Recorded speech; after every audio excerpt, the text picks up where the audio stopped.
The second thing all pro players do when they hit a forehand is they take their tennis racket back, now with their hitting arm. Having completed the pivot and the shoulder turn, they can use their hitting arm to get the racket back, and they extend their non-hitting arm out across their body. So from the completion of my pivot and shoulder turn, I take the tennis racket back, now with my hitting arm, I get it all the way back, and I extend my other non-hitting arm out across my body, about shoulder high and in line with the baseline.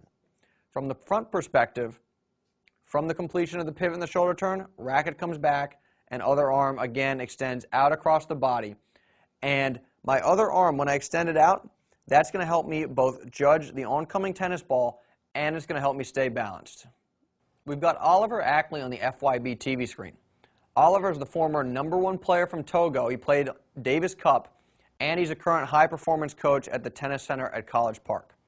Now, from the completion of his pivot and his shoulder turn, Oliver's going to take the tennis racket all the way back with his hitting arm, and he's going to extend his other non-hitting arm out across his body to help him judge the oncoming tennis ball, which is not yet on the frame, and that other arm is going to help him stay balanced as he prepares to hit his forehand.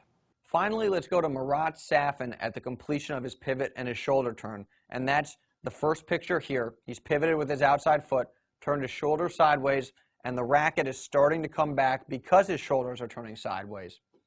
And if we now clip to a picture from the side perspective, let's zoom it in on his hands, and you can see that he's released the tennis racket with his non-hitting hand, and he's going to extend that arm out across his body, and he's going to use his hitting arm to take the tennis racket all the way back.